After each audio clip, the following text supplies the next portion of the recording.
So the first thing I would ask is to work one-on-one with folks, to listen and work with them deeply about who are you and how are you wanting.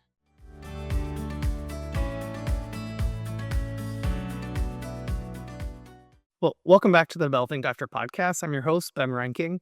And one of the themes that we frequently discuss on this podcast is how do we bring the heart and soul back to healthcare? Medicine has taught many of us just extraordinary technical skills. We learn how to diagnose, treat complex diseases, interpret imaging and lab tests, manage critical illnesses and high pressure situations, and make some really life-saving decisions, all while working on teams. Really complex teams, in fact. And there's one skill that's central to a team's success, which is the ability to listen. So we spend years as physicians and healthcare providers learning how to talk to people and how to ask the right questions. But take a minute and ask yourself the following question. Have I ever really been taught or thought about how I listen? And today's guest has spent her career studying exactly that. Dr. Elizabeth Parks is a communication scholar, leadership consultant, and listening researcher who spent more than 2 decades studying how listening shapes leadership, relationships, and communities. Her work spans higher education, nonprofit leadership, research, and consulting, with a focus on ethical leadership, intercultural dialogue,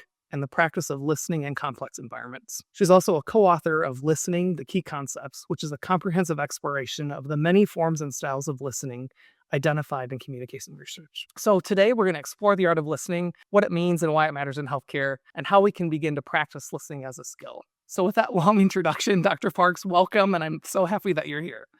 Thank you, Ben. I'm super excited to be with you today. Great. Well, I'd love to just start, with that introduction. I'd just love to hear kind of in your own words, what's your origin story? How did you start studying listening and how'd you end up in this chair? Yeah. Well, I wasn't looking for a career in listening. I was looking for answers about why people I cared about the most were feeling unseen, were feeling unheard.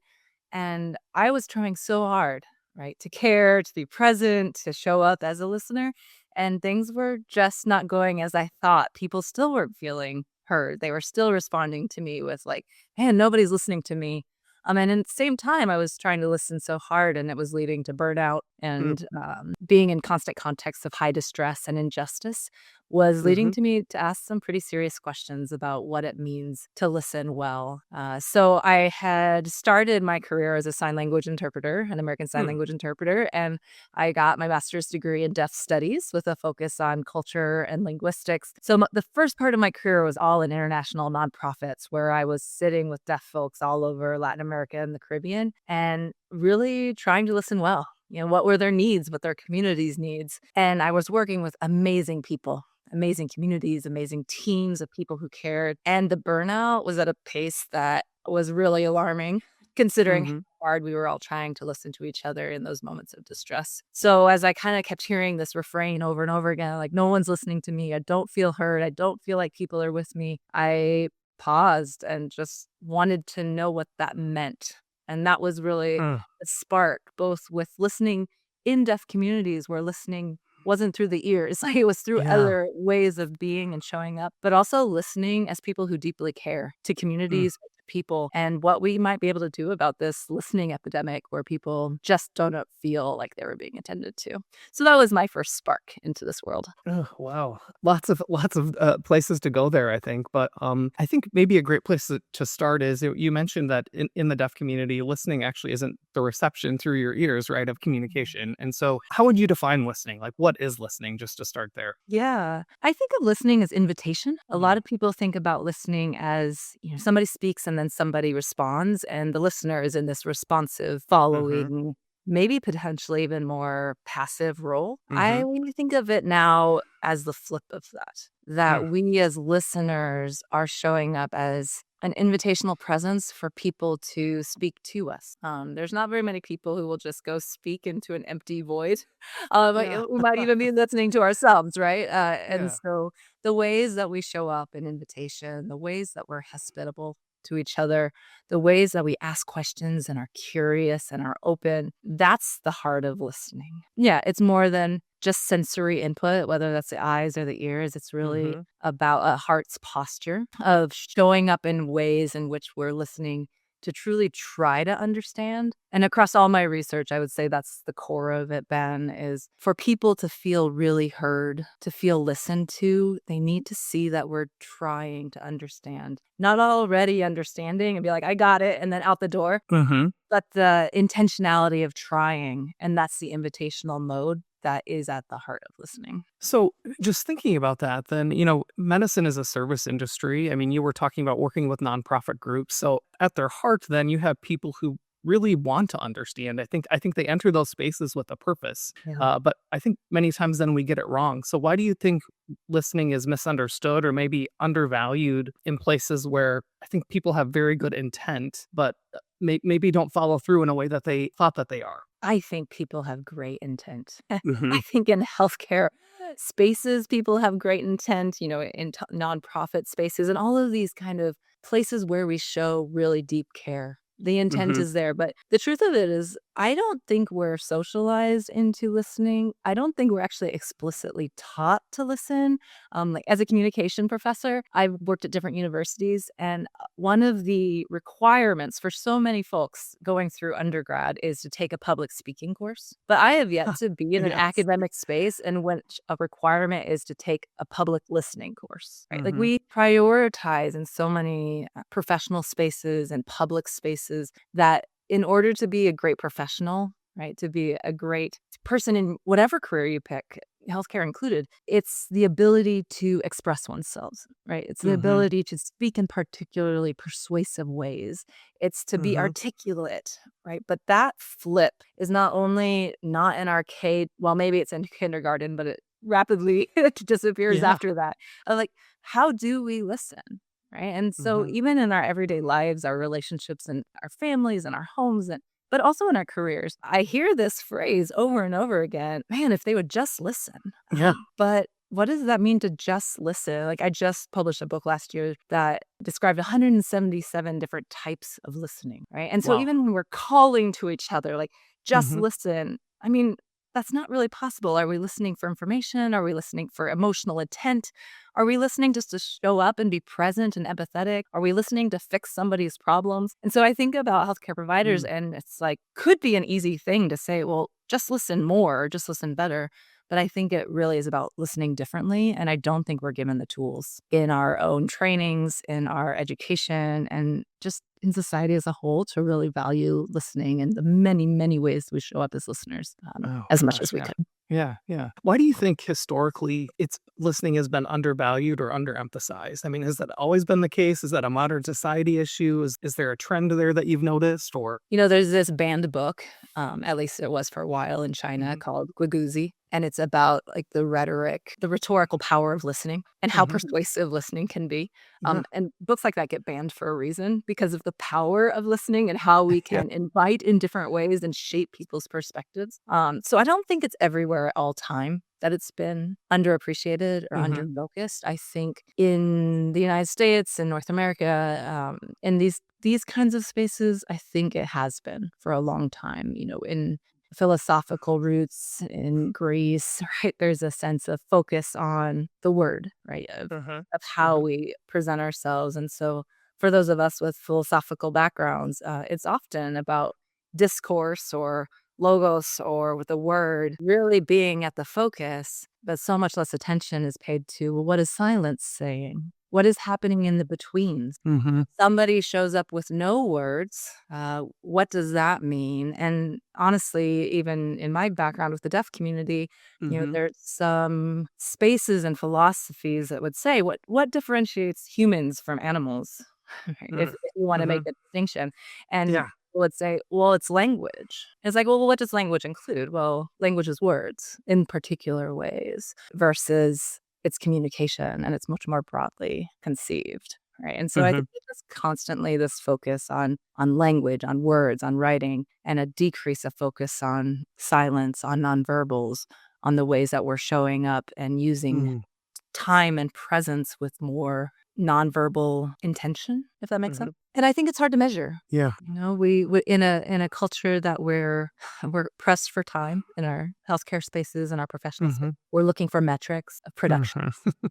How do you measure listening? what does that look like? And I think that's part of the challenge too in a hypermetric system. I wanted to kind of go off of it's interesting. I was just reading an article about the early communication studies in animals and, the ethics of them. But one of the themes that came up was initially, I think the researchers thought that animals didn't have the ability to communicate, right? Like that was a human centric skill. And then what I think came out of the end of one of the articles is perhaps the difference is, animals have the ability to communicate, but they haven't ever noticed in an animal study that an animal asked a question. And so do you think the ability to listen in a certain way is what leads to asking questions? I guess kind of tying those things together. Yeah, I love that. I'm so curious about this research now, Ben. Yeah, I yeah. Please send. There is something there, right, about the depth of curiosity and the Mhm. ways that we show up as listeners is driven by our curiosity and what we're curious about. So the story comes to mind, if I can tell a Yeah, story. please. Mhm.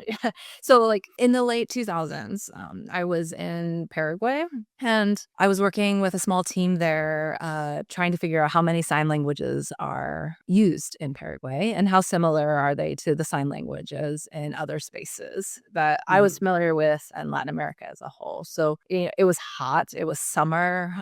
We were driving out on this country road to visit this young girl we had heard about who was 13 years old. And just imagine me, crammed into the sedan, like sweat, everywhere. And we're like rifling down this road. And we finally arrive. We spill out of the car and we go up to his family's home and knock on the door. And I had, deaf teammates with me, hearing teammates with me.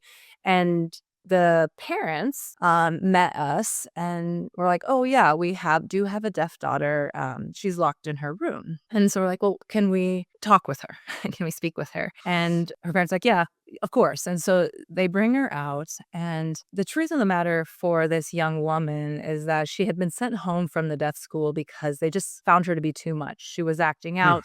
And then she gets home and her parents are also overwhelmed because she's too much. And as we sit with her, we realize not only is she deaf, she's actually alingual. Like at age 13, she didn't have any language at all. And I bring this story up because she was overwhelmed. Her family was overwhelmed. Her social network was overwhelmed. And it wasn't so much that they didn't want to ask questions or that they weren't curious, it's that they didn't know how.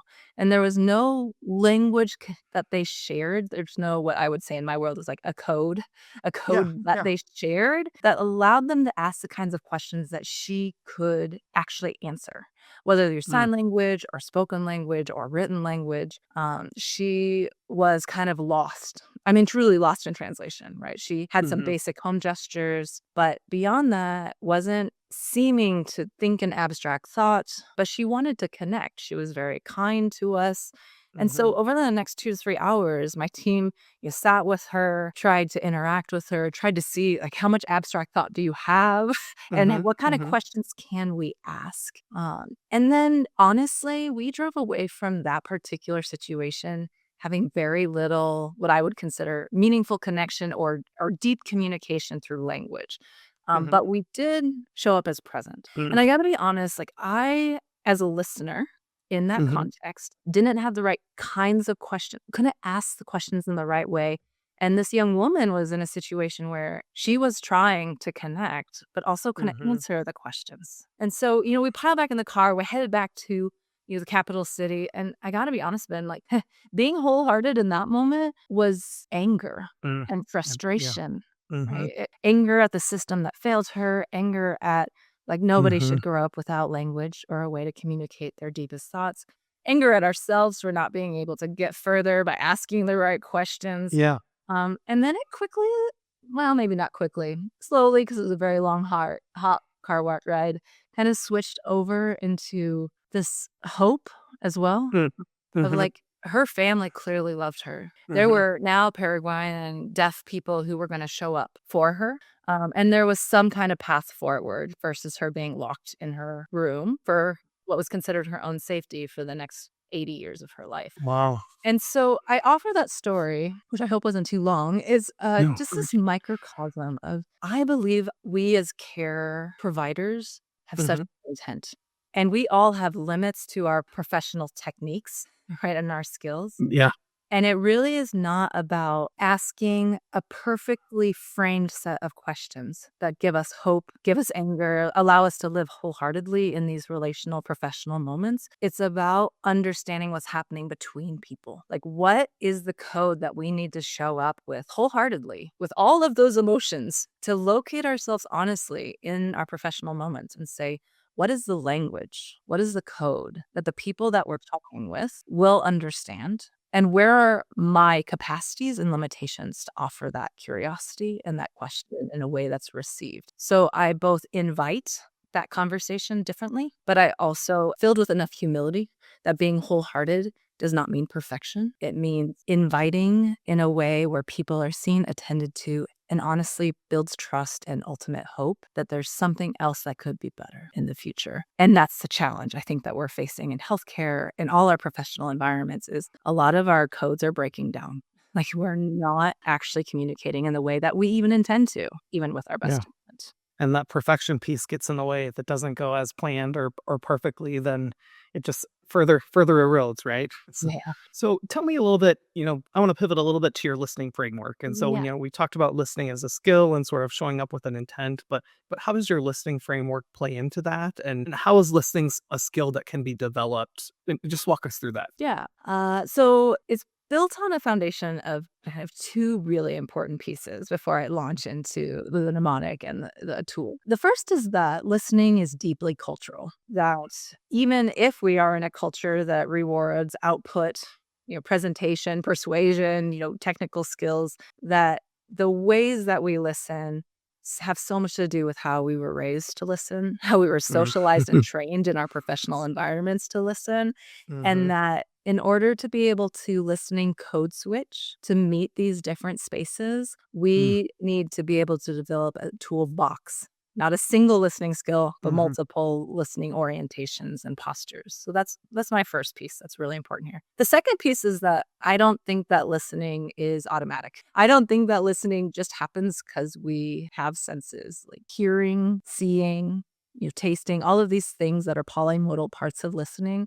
Hmm. They're important, and we need to learn how to use them fully and well. But actually, there's this great saying that hearing is about the senses, but listening is about the will. And so, Mm. the other piece of this model that's really important to remember is that not only is it cultural and we're socialized in certain ways to listen, it's also something we have to want to do. And so, if we don't show up with the intent to listen, if we don't show up with the willingness to work at listening, because it is a lot of work for all of us who know at the end of the day that's Yes. hard to listen to our partners after a long day of work. Like it can be really, really tough, right? So with that framework, I'll just kind of launch in and say the model that I've developed is called the listen model, and I've just arranged it mnemonically around the letters LISTEN.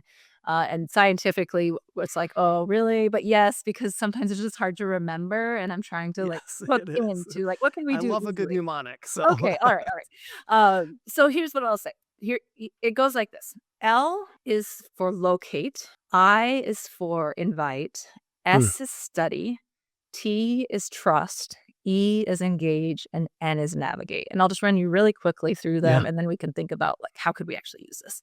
Hmm. So L is locate, and what this means is that we need to, as listeners, when we begin to listen, really consider who are we? Where are we? What are we doing? Mm. Why are we doing this? Like, what are the contexts, assumptions, the things that we're bringing into this moment, both historically, like hundreds of years historically, maybe Mhm. relationally historically, like you, Ben, and I are having this conversation. What brought us to this place to have this Mhm. conversation? And then very empathetically ask all those locating questions about the people you're going to talk to. What's their context? What's their assumptions? What's their role in this conversation? And frame this listening encounter in a location, right? It's not context free. Mm. So that's the L. The Mhm. I is for invite. And as I mentioned earlier, I really think about listening as invitation. It's not passive reception. It's thinking through how do we want to set up the party? We're about to have a dialogue. We're Yeah, about to have yeah. a conversation. What do we want this to look like? Which voices do we want to invite or amplify that might be historically marginalized? Which Mhm. ones have actually shown up a little too loud? And we need to kind of dial it back a little bit. And that might Mhm. be our own voice as well. Right. How do Yeah. we show up? too loud, dominating a space?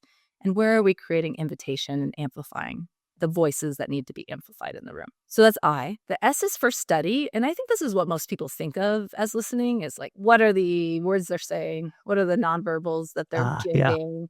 What's the silence in the space? But the key here is to do it with curiosity and little judgment as possible. Like, what Mm-hmm. can I learn here? Mm. How can I study this to understand the whole of it without moving right into evaluation? The T is for trust.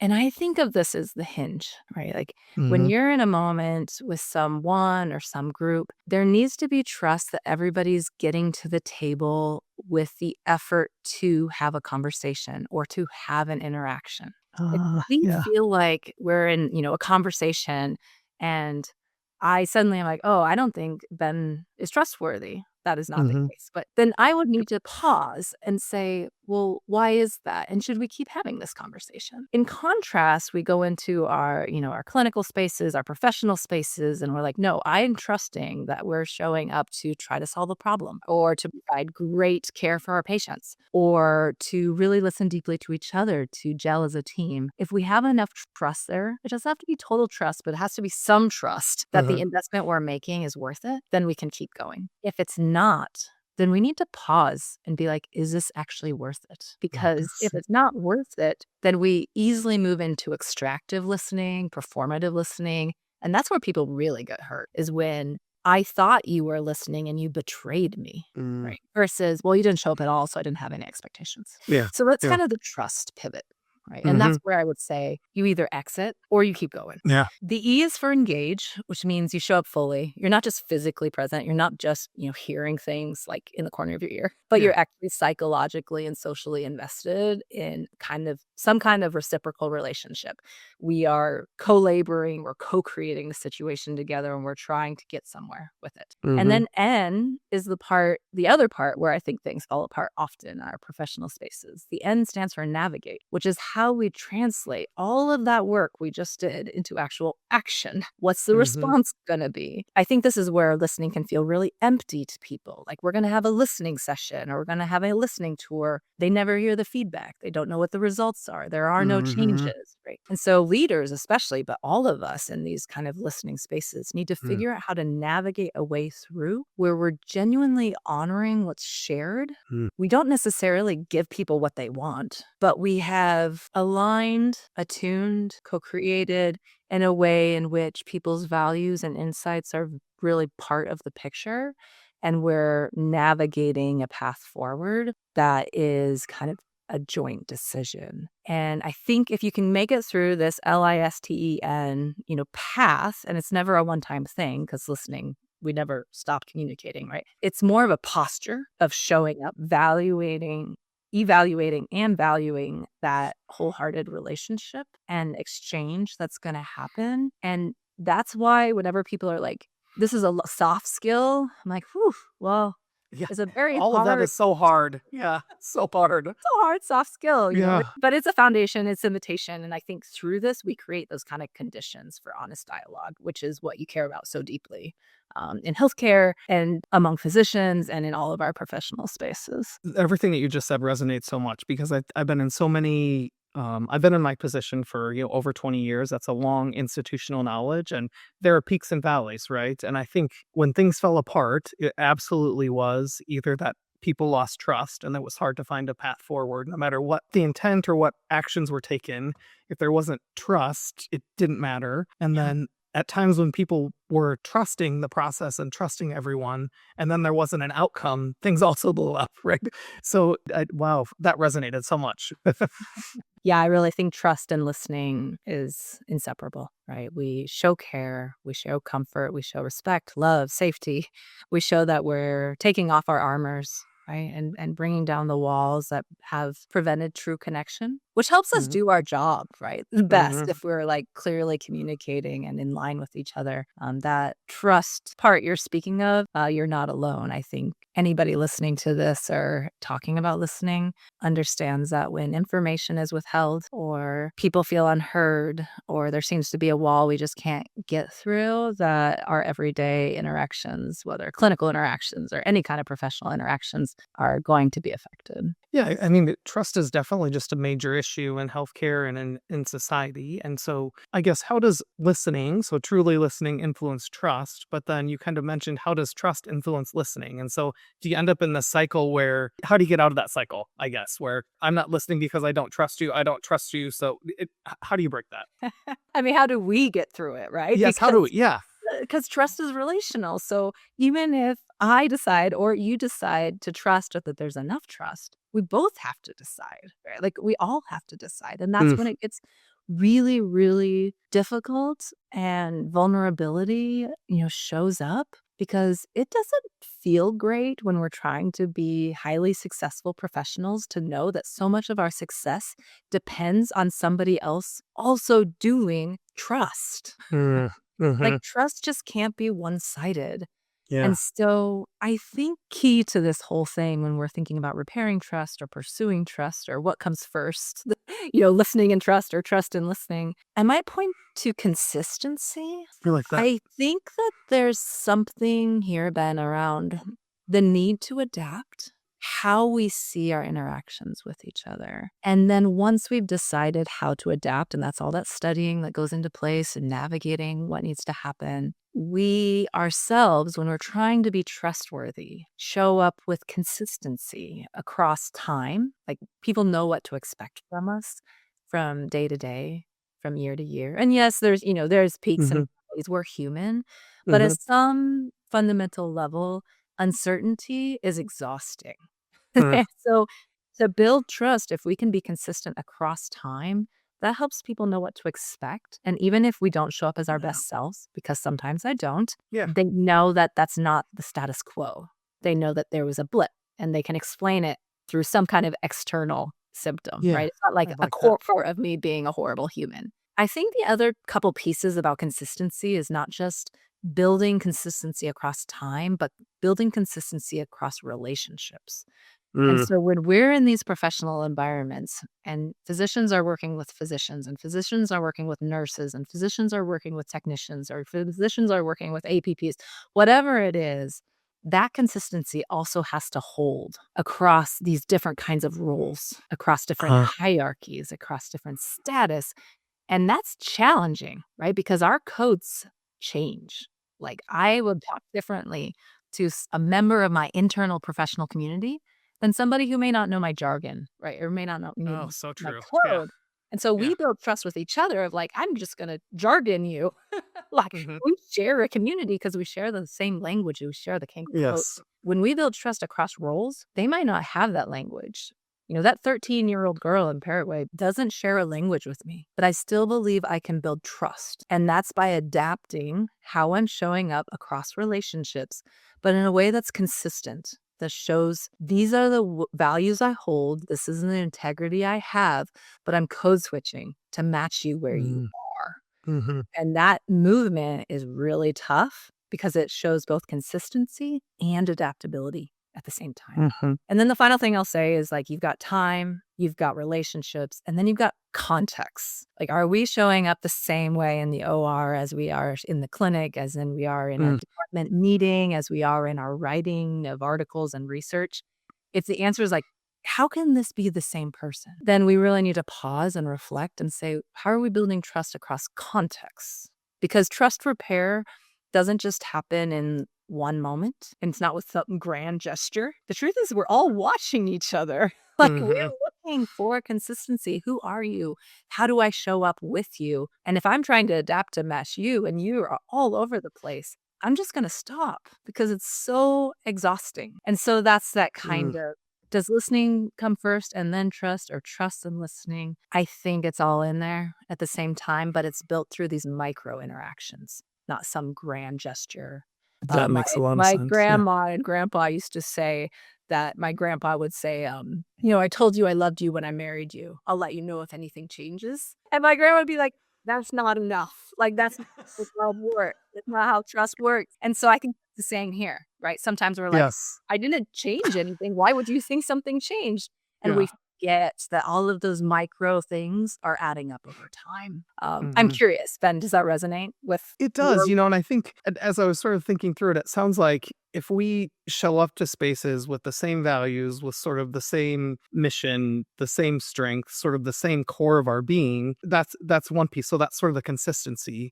But then when you show up in different spaces, flexing how you communicate essentially. So how you, I guess, speak, but also how you listen, it is probably the key. So being the same person, but relating with others differently depending upon the environment is sort of the hinge point. Is that kind of what you were getting at? Yeah, I love that. It's like learning how to be multilingual Yeah, and yeah. figuring out which language to use at different times with different people. Mhm, And yes, that's spot on. And I think when we're in spaces where it's, just physicians with physicians, it might feel easier, right? Because you're only mhm, having to pick one language and you have a shared training, a shared background, shared jokes. You put multiple people from different roles in the same room and try to have that same kind of solidarity, that same kind of connection point, that same kind of language. It makes our need to show up and figure out who we're prioritizing in the room greater. Like we've all been in those spaces where, somebody does a presentation and somebody raises a question or a hand and says, I have a question. And it's not a question, it's just a long diatribe about what they want to say. yes. I think we've been in the same meetings I think before. we Yeah, were in the same room. yeah. I think part of that, knee-jerk reaction that I personally have, I won't say you do, I personally have in those moments of like, "Ugh, would you Mhm, ask the question?" Or like, "What are you doing here?" Is actually us keying into the point that that person isn't listening in an invitational way. They're not curious, they're not drawing something out, but they're also posturing, like, "I'm gonna use the language that makes me look good." And so I think for myself, I can pull from my doctoral training and talk to mhm, other people with doctorates in communication and start jargon dropping. And that's fine for building solidarity in that space. If my nephew or niece shows up and I continue down that path, it was going to alienate them. mhm, They're going to feel like they can't trust me to include them in the conversation. They're going to feel mm, unwelcome.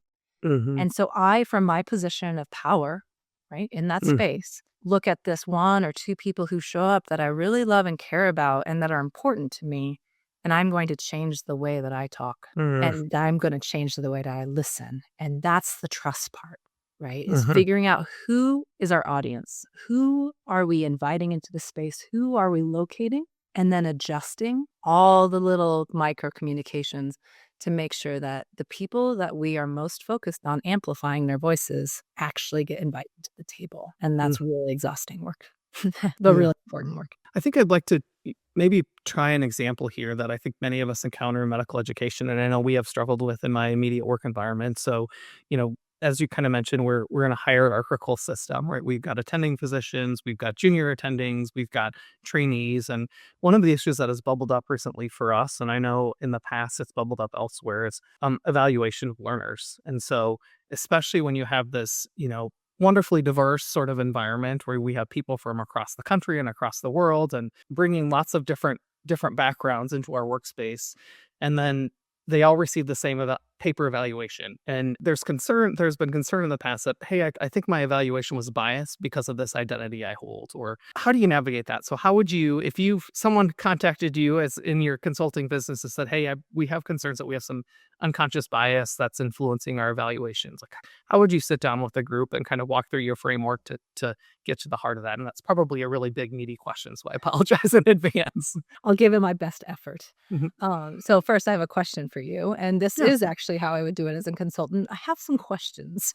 yeah, Is great. this one person that's saying this, or this is an identified problem by the whole that there is identity bias at work in this Yeah, space? yeah. So I would say it's different groups, so different identities that have recognized the same problem. Mhm, Okay. Well, I think the first thing I would not do is throw them all in a room and ask them to trust each other. mhm, And I think sometimes what I'm seeing as a consultant is that is everybody's first impulse. It's like, if we can Mm. just talk it out, we'll be better. And I would just, before we kind of go into how this might work, just remind everybody that per our conversation about trust, in order to be able to move through these really sticky moments, there has to be a baseline of trust to begin with. Mhm. And so I think what you're describing is one of the most sticky and challenging spaces we run into, where it's laced with so many intersecting things, right? HR could get involved, right? Legal Yep. things could get involved. Mhm. Personal feelings and identities can get involved. Our own values and set of defensiveness can get involved, right?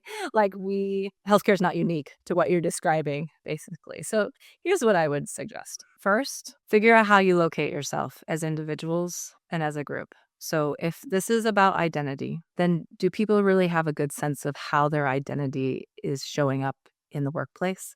Which Mhm. parts of their identity are important? Is it related to gender?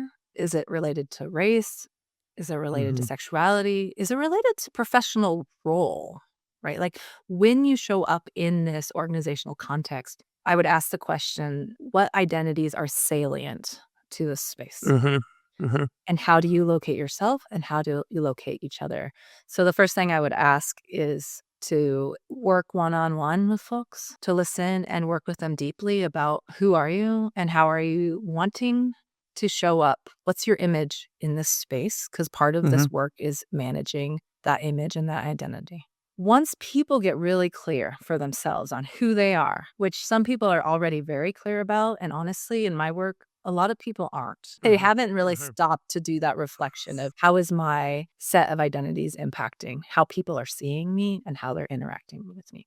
But once people get clear on that, then I would ask them to, again, locate the other. Who else is in your team? Who else is in your workplace that this identity bias is showing up, right? And do you share that identity? And is that impacting how you're showing up? Or is it so other to you, Mm. or perhaps something you don't even value? Is there a way in which the way that you are listening and inviting conversation is being impacted because of your own value systems? And what identities you think should be salient for yourself and therefore assume should be salient for someone else? And that might not be Mm. one to one. So once people have done that locating work for themselves and someone else, then I will ask, is there a way in which you can invite collectively people into a room and amplify the voices that have felt unheard? And who can you name those people? Can you name Mhm. those identities, right? That have historically, and we're talking historically over hundreds of years, Yeah. not been Yeah. able to speak up in the workplace safely, and historically just in your team that haven't been Mhm. able to speak up historically in your workplace, because both matter, right? Mhm. So how do you amplify those colleagues' voices? And how do I, as a consultant, step in and facilitate a very structured, trust building conversation in which the voices that have been dominant, maybe they felt compelled to speak and they haven't actually wanted to, right? And they can be quieter. And the ones that have felt very marginalized or quieted or silenced even are invited to, empowered, and given brave space to speak. So that's the invite part. And Mhm. then as a consultant, I'll ask everybody to listen closely. And I'll use structured activities. Like, you don't get to say anything for 2 minutes until somebody else finishes their talk. Like, we're going to go around in a listening circle and everybody's going to have multiple rounds to speak, but you need to wait your turn. Right. And sometimes it's more organic, right? Like, I try to match the culture, the organizational culture I'm working in, but I Mhm. ask people to really listen with curiosity. Like, what is being said? What's not being said? Right. Mhm. And take notes for yourself. And then we move straight into trust. Like, reflect on your own ways of showing up. Are you tending trust? Are you being authentically trustworthy yourself? In what ways are you not? Like, name it for Mhm. yourself, because we're not all perfect communicators or perfectly trustworthy people, even if we want to be. Right. So, how are we strengthening the trust in the room? How are we eroding the trust in the room? And really name it. And then I'm going to ask everybody to engage in a different way, to co-create where they're going. Right? And so active listening often, talks about how you should make eye contact and lean Mhm. forward and uncross your arms and nod your head. And we've all learned these tools. But I think listening from an invitational perspective, especially in a way that earns trust, learns the cultures of the other roles, the other identities, and figures out what does listening look like there, and then adapts to meet it. It code switched, right? And so instead of making eye contact necessarily, maybe you're both working with a patient. You're not looking at each other, but you can still really listen deeply. But you're all Mhm. sharing what I call the point on the horizon, right? Like we're all Mhm. looking that Yes. way. We're all Yes. going that direction. We want to make it there. And because we trust each other enough, not perfectly, but enough to care for the patient, right? To care for this moment, we're going to engage. And that's the co laboring. And then I work through the tools to do that. What does that look like in this space? What does that look like Mhm. for this particular job that you need to accomplish together and help people navigate through it? Like these are the tools that are going to move you from conflict and this like there is identity bias in your space to there probably is. Some people are explaining it that way in their everyday lived realities. So what things need to be adapted so that you can both look to the point on the horizon and move from here to there with alignment? Because we don't have to collaborate with people we don't only have to collaborate with people we love and Mhm. respect. Mhm. We Yeah. often Yeah. have to collaborate with people we don't. Yeah. And so Yeah. if we can look out on the horizon and be like, this is your job, this is my job, we just need enough trust to get from here to there, then Mm. we can do it. And I know this is about identity bias, but it really is about looking at, okay, we want to have a fair system. That's our Mhm. shared goal. Mhm. And all the steps I described up until this point is basically figuring out how to locate, invite, and study what is actually going on, build enough trust across identities to be able to achieve the goal, which is fair reviews or being able to have these conversations and these transparent moments. And then instead of each person trying to figure out how to get mine, to co-create a collaborative process in which we both name the identity bias and then engage and navigate in ways that decreases it. We may not be able to Mm. completely get rid of it, Mhm. but we can at least look at each other and say, we're all seeing the same thing. And we're all going Mm. to make micro changes together in order to reach that end together. And I guess then the thing I will add in here, having done a lot of work around identity, is that I think it's so important to know when this process isn't going to be successful and not pretend like it will be. That's hard, right? I mean, that's hard because, I think we have this, especially in healthcare, we have this fix it mentality and think that everything can be solved and fixed, Right. and maybe it can't, and I think that that's a hard thing to admit. Yeah. Yeah, and so maybe it's about redefining what the goal is. Mhm. Maybe we think the goal is eradicate all identity bias, and then we realize, actually, that's not possible. Yeah. Yeah. But what do we actually share? We want to have mutual respect. We want to care for our patients. We want to have people show up without fear. And so, if we can get more concrete about what we actually want out of this process, we can make the steps needed to navigate our way there together without feeling hopeless that that will never be done. Because some things are actually possible to make better, even if they can't be completely healed perfectly. Gosh, that's such an important concept. I have a feeling that there are people that are listening that are going to say, "How can I find you? How can you help us?" So how can people, with that great example, how can people find you and learn more about your work? I mean, they're welcome to visit my website. Still welcome to visit my Yeah, I'm yeah, just yeah. So what is your website? Yep. yeah, my, website is elizabethsparks.org, and Mhm. I work under Sage Consulting, so you can definitely look for me there. And then I've published a couple books, like I mentioned, The Ethics of Listening and Listening: The Key Concepts, and so you can look for those online and, also find me through that path. And are there any upcoming projects? I think you mentioned earlier in some of our prior conversations that there's another book coming out. With where can people find that, or when do you anticipate it coming? And hopefully, I didn't just instill writer's block by asking that question. That's totally fair. Yeah.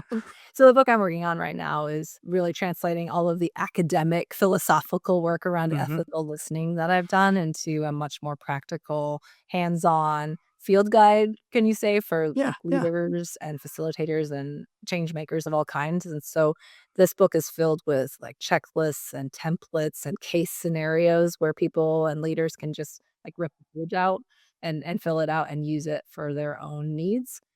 So that book is currently under review at the editorial board level, and I'm hoping to have that out in 2027. Well, I just want to thank you. I have learned so much from this conversation and have jotted down a few notes to kind of to ponder in the coming days.